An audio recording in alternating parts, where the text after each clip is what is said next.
No one saw this coming. When a smug Trump loyalist tried to humiliate Congresswoman Jasmine Crockett on live TV, he thought he had the upper hand, until she destroyed him with a single response. What happened next left the entire room in shock and sent the internet into a frenzy. The stage was set in a packed congressional hearing room, the air thick with tension, cameras rolling, and millions watching from their screens, waiting for another explosive moment to go viral. At one end sat Congressman Richard Kessler, a firebrand conservative, former Trump aide, and self-proclaimed defender of the real America. Cocky and overconfident, Kessler came armed with rehearsed talking points and a smirk, convinced he could bulldoze anyone in his path, especially Crockett. But what he didn't realize was that Jasmine Crockett wasn't just another politician. The fierce Democratic Congresswoman from Texas, known for her razor-sharp wit and unshakable principles, wasn't there to play games. She was fighting for her community, her credibility, and the truth that too many had tried to silence. To her, this wasn't just politics. It was personal. As Kessler leaned into his microphone with a sneer, the room fell silent, expecting another one-sided takedown. But then, Crockett struck back. And the moment she unleashed her response, the entire hearing erupted. What she said next left Kessler speechless, the audience in awe, and social media on fire. This wasn't just a clapback, it was a moment that would be replayed for years to come. Watch the full confrontation now. You won't believe how it ends. Congressman Kessler adjusted his tie with deliberate slowness, his lips curling into a patronizing smile as he prepared to speak. The room tensed. Everyone recognized this move. It was his signature play, the faux, polite dismantling, the slow bleed of credibility masked as reasonable inquiry. "Congresswoman Crockett," he began, voice smooth as polished marble. "I've always admired your enthusiasm when discussing the previous administration. A beat. But I do wonder, how many years did you serve in federal office before this term?" The question hung in the air, heavy with implication. He wasn't asking, he was framing, constructing the narrative before she could speak. A few muted murmurs of approval rippled from his side of the aisle. "Because," he continued, leaning forward just slightly, "when we discuss matters of national security, economic strategy, foreign relations, areas where the last administration, say what you will, delivered measurable results, it does make one consider whether critique should come from experience or just ideology." The trap was set. Not a shout, not a rant, just the quiet, insidious suggestion that she didn't belong in the conversation at all. And then Crockett smiled. Jasmine didn't flinch. Her eyes didn't even blink. Instead, she leaned forward with a calm that felt surgical. "Congressman," she said, her voice razor-sharp but composed, "I may not have stood behind a desk in the Oval Office, but I've stood in courtrooms defending Americans your administration forgot about, families separated, lives torn apart, people crushed under policies written by people who never stepped outside their gated neighborhoods." A murmur moved across the room like a gust of wind.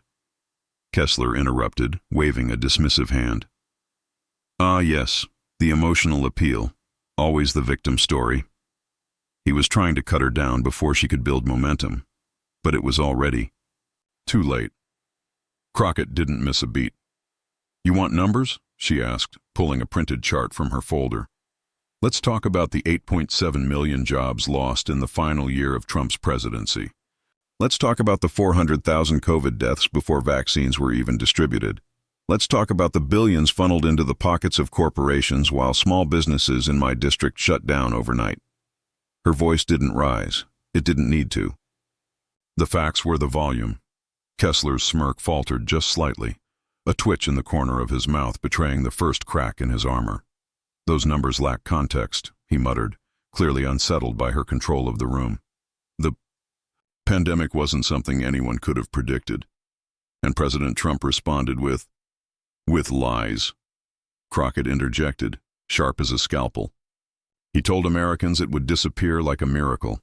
He mocked masks. He downplayed the risk while he and his team were quietly getting vaccinated behind closed doors. Is that leadership to you, Congressman? Or is it cowardice dressed as confidence? The room stirred. You could feel the shift. Reporters scribbling faster, aides whispering nervously. On Twitter, clips of her rebuttal were already being sliced and shared. Jasmine Crockett flames MAGA loyalist live began trending in real time. The narrative was turning. Still clinging to his playbook, Kessler tried one last jab. So you're saying everything was bad?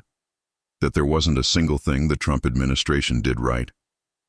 His tone was incredulous, like he was setting her up for a trap. Jasmine didn't flinch. She let the silence stretch just a beat too long enough for the room to realize Kessler's question wasn't a challenge. It was a confession. Congressman, she said, her voice low but carrying, you want to talk about experience? A humorless smile. I've got a lifetime of it, just not the kind you'd find in a marble hallway. She leaned forward, her gaze unbroken. See, when you've sat across from a mother who can't afford insulin because a pharmaceutical CEO decided his third yacht mattered more than her child's life, that's policy experience.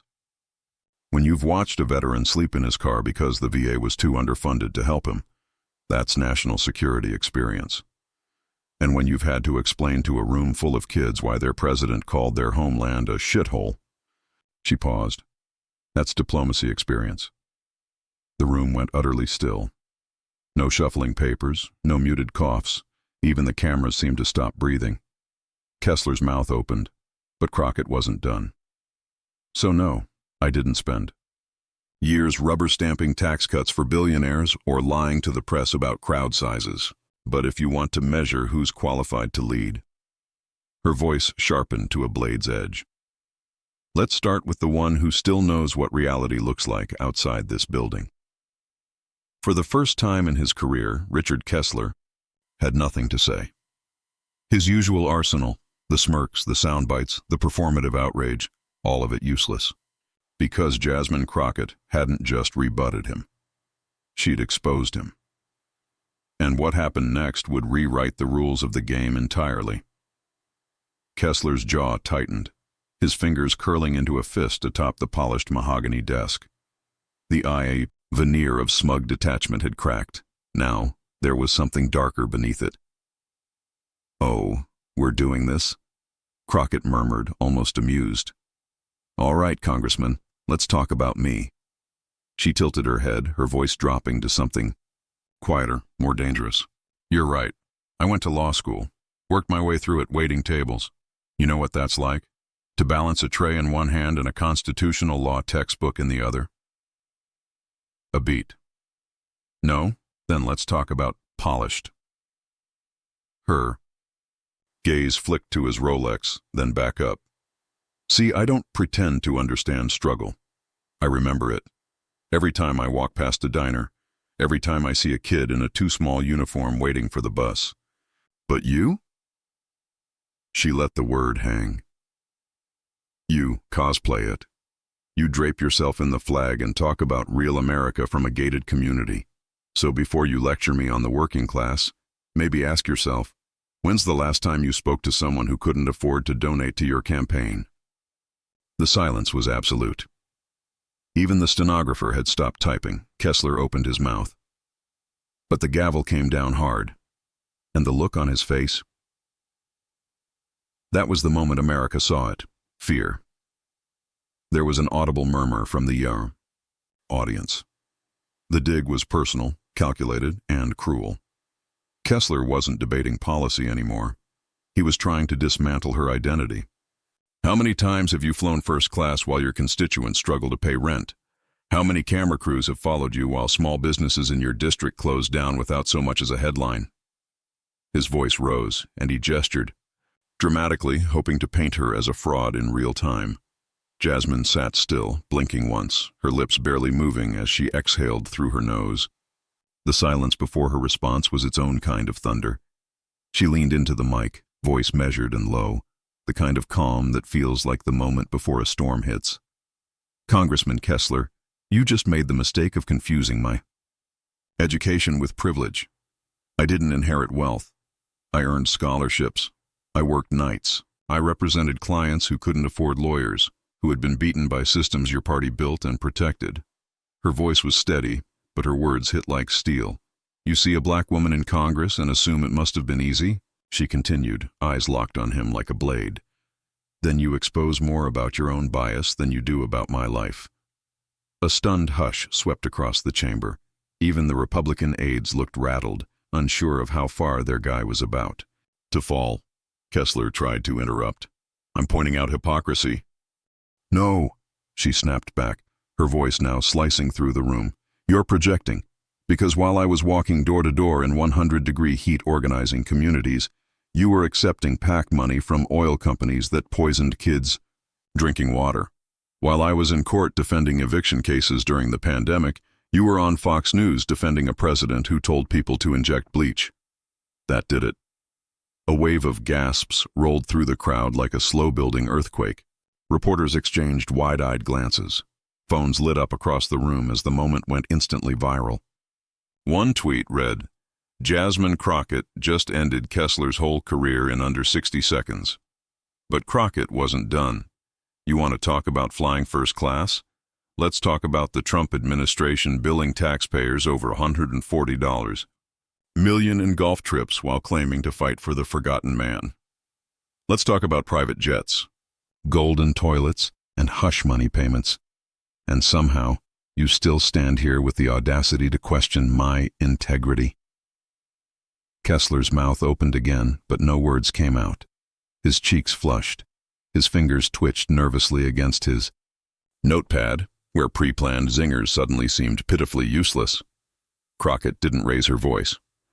She didn't need to. Every syllable cut like steel.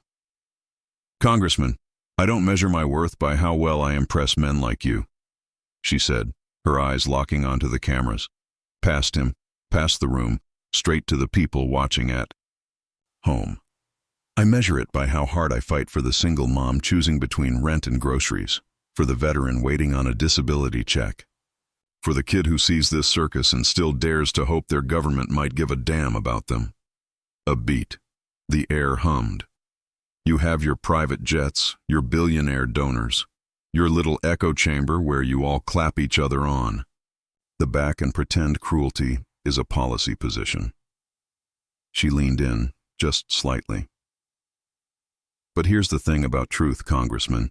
It doesn't need a Fox News Chiron to be heard. And you? A cold smile. You can't gaslight a nation. Forever. The room erupted. Not in cheers, not yet, but in something deeper. A collective exhale, the sound of a spell breaking. Staffers froze mid-whisper. Even the C-SPAN camera operator zoomed in tighter, as if afraid to miss a single frame. Kessler's face went slack.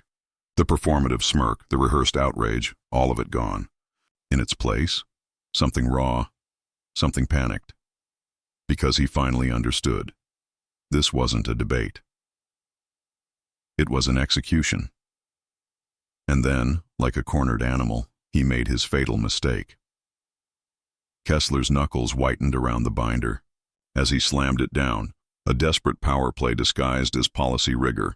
The thud echoed like a gavel, his voice sharp with the brittle confidence of a man who'd just bet everything on one hand. Since we're finally discussing real governance, he said, lip curling, perhaps the distinguished Congresswoman can enlighten us. Fiscal multipliers, CARES Act efficacy, GDP elasticity under Trump versus Obama. A pause, loaded. Unless, of course, populist rhetoric is the extent of your economic acumen. The trap was set. Numbers, jargon, the old game of drown them in data until they falter. Crockett didn't blink. She let the silence stretch, long enough for the room to tense, for Kessler's smirk to twitch, before reaching slowly into her own folder. Funny you should ask, Congressman, she said, sliding a single sheet across the table. Because this is the real CARES Act report, not the press release, not the talking points. The one that shows 83% of small business loans went to your donors' shell companies while actual mom-and-pop shops got crumbs. Her finger tapped the page. GDP elasticity. Let's talk about the elasticity of human dignity when families lined up for miles at food banks under your economic miracle. She tilted her head. Or better yet, let's talk about why you're suddenly so interested in fiscal policy when your entire argument 5 minutes ago was that I don't understand real America. A razor smile. Pick a lane. The room gasped. Kessler's binder might as well have burst into flames in front of him. Because Crockett hadn't just countered him. She'd revealed the playbook and set it on fire. And what happened next would rewrite the rules of the game forever. The room froze. Staffers blinked. Even some seasoned economists in the back raised their eyebrows. It was the kind of convoluted jargon meant to overwhelm, not clarify. A trap dressed in academic complexity, meant to bury Crockett under the weight of numbers, acronyms, and technicalities.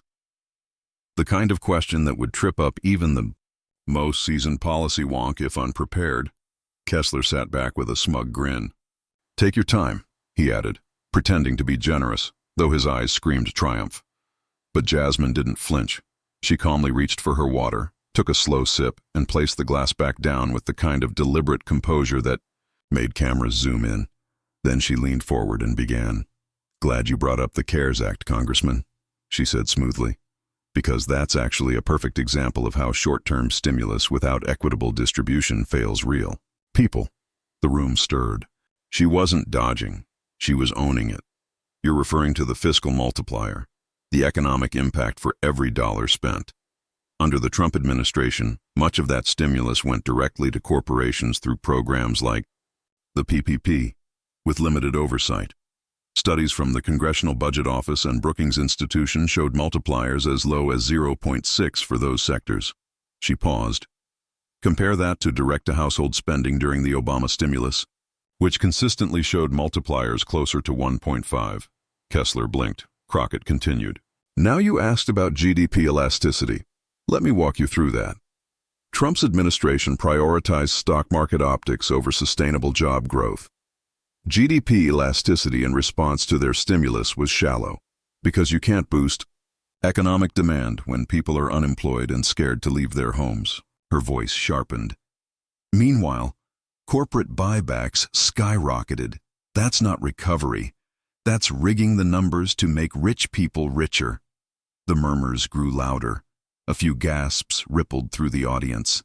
Several aides scrambled to pull up reports on their iPads, realizing she wasn't just bluffing. She was beating Kessler at his own game, and then she dropped the hammer. You want to talk about economic models? She said. Let's talk about the real model. A single mother in my district, working 2 jobs, who got a $1,200 check and was told that was supposed to last her 3 months, while hedge funds got millions in forgivable loans. Your version of the economy is theoretical. Mine is lived. The room crackled with energy.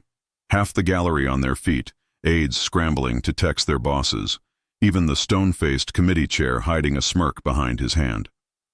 Kessler sat frozen, his binder of gotcha economics now just a prop, in Crockett's masterclass. Then, Crockett raised one finger. The room fell dead silent.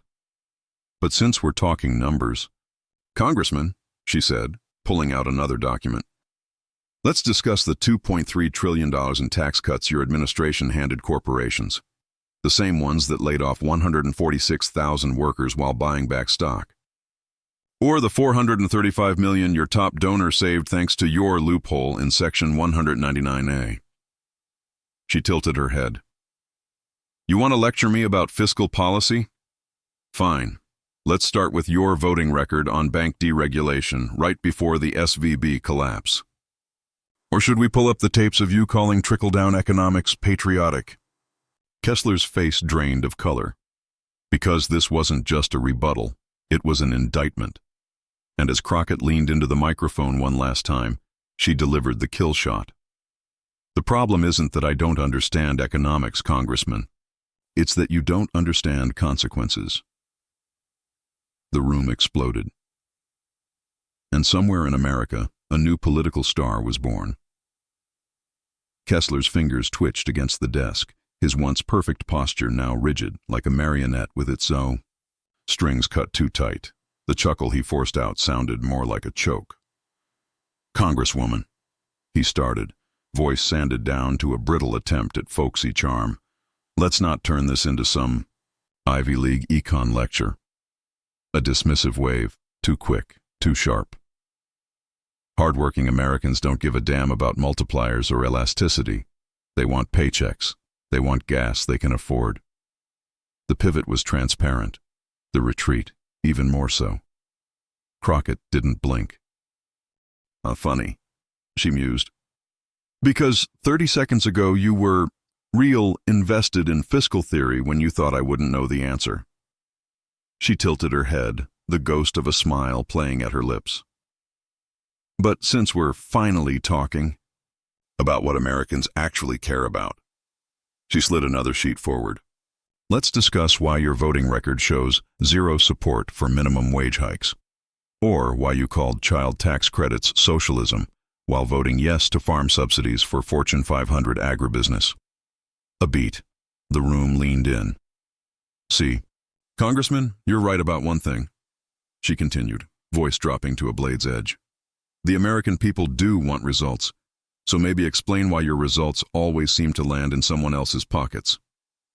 Kessler's jaw clenched. His collar was tighter, and for the first time all hearing, he had absolutely nothing to say. The silence was deafening. It was a deflection, a desperate pivot from a question he had asked, and one she had just obliterated. He knew it. Everyone watching knew it. Still, he pushed on, his tone growing sharper. "What they care about," he said louder, "is border security, gas prices, and not having woke nonsense shoved down their throats." Jasmine blinked. That was it, the tell. When a debater who prided himself on precision and policy abandoned the argument entirely for vague culture war buzzwords. It wasn't strategy, it was surrender. She sat forward, her voice calm but tinged with fire. "Congressman Kessler, you just asked me about GDP elasticity.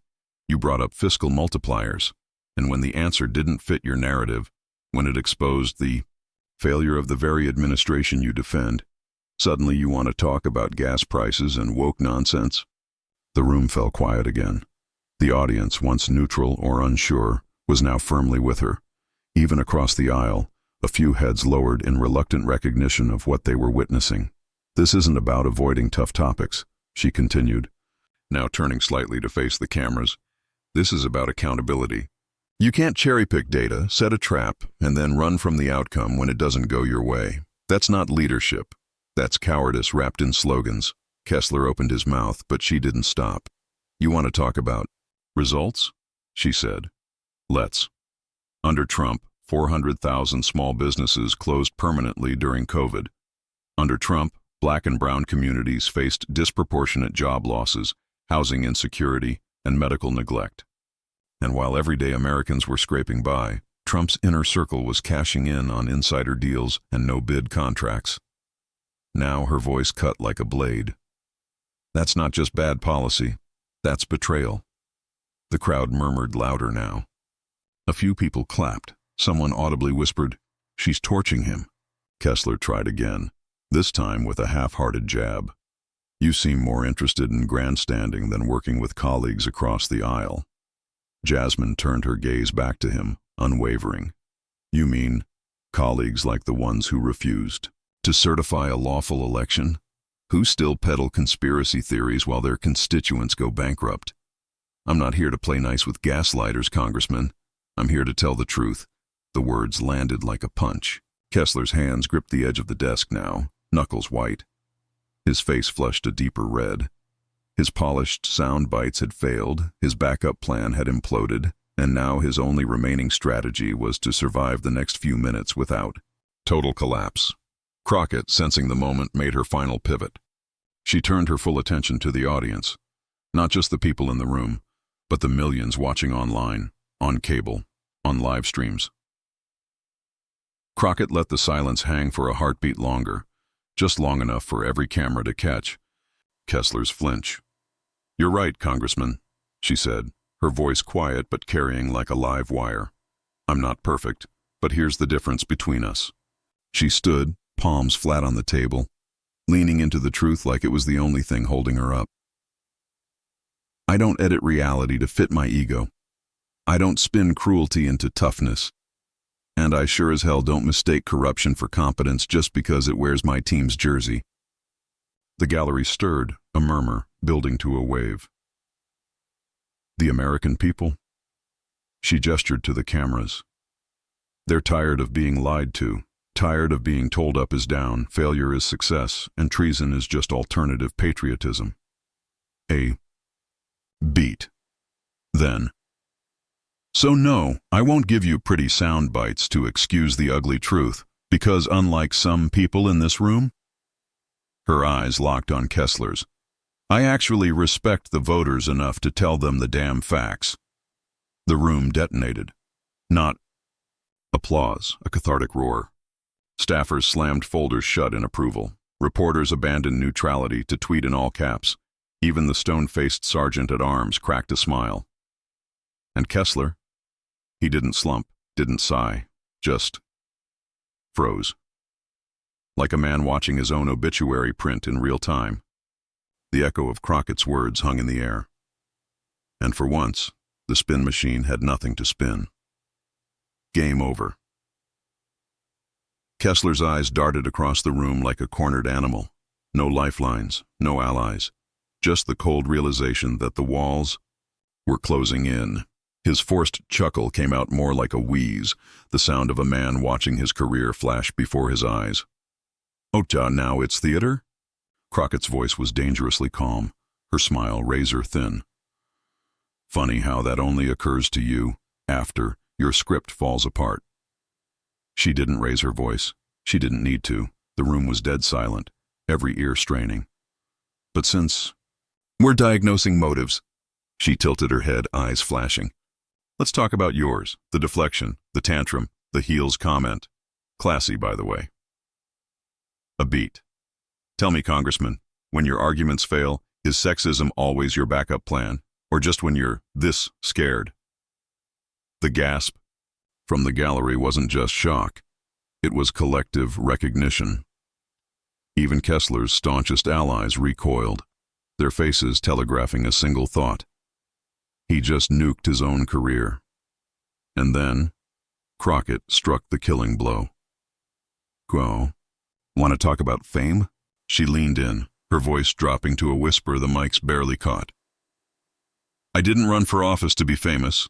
I ran because people like you always mistake kindness for weakness and integrity for naivety." She straightened, her gaze sweeping the room, then landing back on Kessler with icy precision. "But here's the thing about sound bites, Congressman. Sometimes they go viral because they're true." The room erupted. Kessler's mouth opened, but no sound came out, because there was nothing left to say. The fuse had been lit, and the explosion would be his legacy. Jasmine paused. She didn't flinch. Her silence became the loudest sound in the room. Then she stood, and something shifted. Not in volume, not in theatrics, but in presence. The entire room felt it. She wasn't responding to an attack. She was delivering judgment. "You call this theater?" she said slowly, her voice resonant and deliberate. "You think it's a game when people can't afford rent? When mothers are choosing between insulin and groceries? When veterans are sleeping in their cars while billionaires get tax breaks?" She stepped closer to the microphone, looking directly into the camera now. Not at Kessler, not at the crowd, but through the screen, straight to the people watching at home. "You think I'm here for fame? I'm here because I watched my uncle die without health care. Because I've sat in living rooms with grieving families who lost loved ones to policies your party defended. Because truth, to me, isn't a political strategy. It's survival." The room was dead silent. "You mock my heels, Congressman. Let me tell you something. These heels have stood in courtrooms defending the innocent. They've marched in the rain for voting rights. And tonight, they're standing firmly on the neck of every lie you just tried to sell this country. gasps turned to murmurs, murmurs, to applause, applause to thunder. Kessler opened his mouth, but nothing came out. The smug grin was gone, the confidence obliterated. In its place, silence, disbelief, and a blank stare as the crowd rose to their feet. The roar of the crowd wasn't just applause, it was a seismic shift, the sound of an audience realizing they'd just witnessed something historic. Phones lit up like fireworks, live streaming the moment to millions. Trending alerts blared. Jasmine Crockett vs. Kessler. Soundbite. Truth. He just lost his career. And then, silence. The chair's gavel hovered mid-air, poised to adjourn. Reporters lowered their cameras, thinking the show was over. Kessler's team had already started shoving papers into briefcases, desperate to escape the carnage. Until a single voice cut through the murmur. "Mr. Chairman?" Crockett's tone was polite, almost innocent. The room froze. "Before we adjourn," she continued, sliding one last document across the table, "I'd like to enter Exhibit 12 into the record. The unredacted emails between Congressman Kessler and Atlas Green Pharmaceuticals, specifically the ones where he agreed to kill the insulin price cap in exchange for their passee's generous support." The room stopped breathing. Kessler's face went sheet white, because this wasn't a debate anymore. This was a confession. And as the first camera flash exploded, the real shockwave began.